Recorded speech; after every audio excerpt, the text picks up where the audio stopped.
அனைவருக்கும் வணக்கம். என் லைஃப்பில் இந்த மாதிரி ஒரு பெயின்ஃபுல்லான ஒரு சுச்சுவேஷனை நான் ஃபேஸ் பண்ணதே கிடையாது. மனசு முழுக்க வலி மட்டும்தான். இந்த சுற்றுப்பயணத்தில் என்னென்ன மக்கள் பார்க்க வர்றாங்க, அதுக்கு ஒரே ஒரு காரணம் தான் அவங்க என் மேலே வச்சிருக்கிற அன்பும் பாசம். அந்த அன்புக்கும் பாசத்துக்கும் நான் எப்பவும் கடமைப்பட்டிருக்கிறேன்.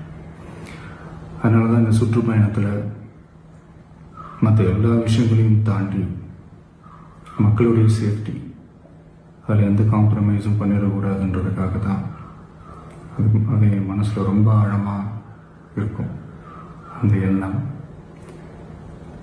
அதனால தான் இந்த அரசியல் காரணங்கள் எல்லாத்தையும் தவிர்த்துட்டு ஒதுக்கி வச்சுட்டு மக்களுடைய சேஃப்டி மட்டும் மைண்டில் வச்சுக்கிட்டு அதுக்கான இடங்களை சூஸ் பண்ணுறது, அதுக்கான இடங்களை பார்த்து பெர்மிஷன் கேட்கறது, போலீஸ் டிபார்ட்மெண்ட்டில் அதை ரிக்வெஸ்ட் பண்ணி கேட்போம்.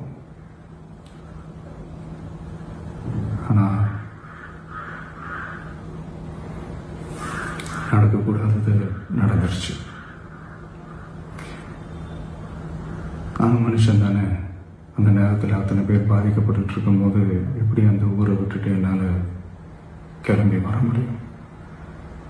நான் திரும்ப அங்கே போகணும்னு இருந்துச்சுன்னா அதை ஒரு காரணம் காட்டி அங்கே வேறு சில பதட்டமான சுச்சுவேஷன்ஸ், வேறு சில சம்பாவிதங்கள், அந்த மாதிரி எதுவும் நடந்துடக்கூடாதுன்றதுக்காக தான் நான் அவாய்ட் பண்ணேன்.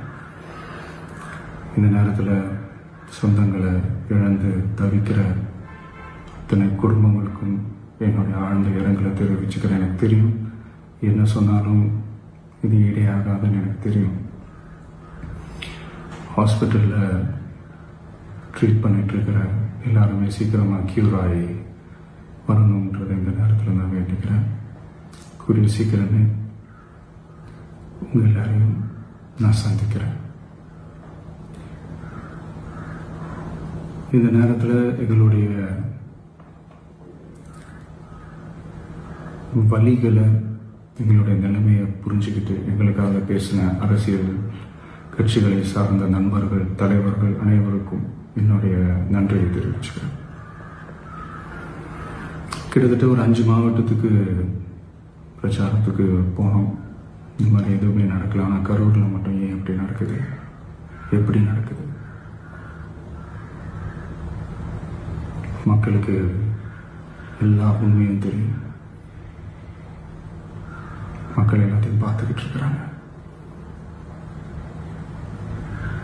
கரூரை சேர்ந்த அந்த மக்கள் அந்த உண்மையெல்லாம் வெளியில் சொல்லும்போது எனக்கு கடவுளே நேரில் வந்து இறங்கி அந்த உண்மைகள்லாம் சொல்கிற மாதிரி எனக்கு தோணுச்சு.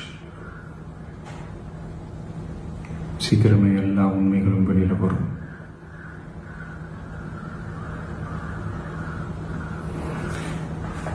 எங்களுக்கு தரப்பட்ட இடத்துல நாங்கள் போய் அந்த ஸ்பாட்டில் நின்று நாங்கள் பேசிட்டு வந்தோம். அதை தாண்டி எந்த தவறும் எங்கள் சைடில் நாங்கள் எதுவும் செய்யலை.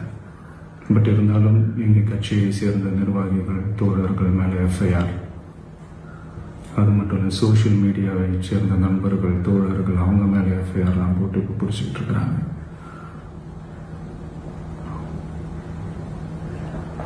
சிஎம் சார், உங்களுக்கு ஏதாவது இந்த பழி வாங்கணும் அப்படின்ற எண்ணம் ஏதாவது இருந்துச்சுன்னா என்ன வேணாலும் பண்ணுங்க. அவங்க மேலே கை வைக்காதீங்க. நான் ஒன்று வீட்டில் இருப்பேன், இல்லை நான் ஆஃபீஸில் இருப்பேன். என்ன வேணாலும் செய்யுங்க. நண்பர்களே, தோழர்களே, நம்மளோட அரசியல் பயணம் இன்னும் ஸ்ட்ராங்கராக, இன்னும் தைரியத்தோட கண்டினியூ ஆகும்.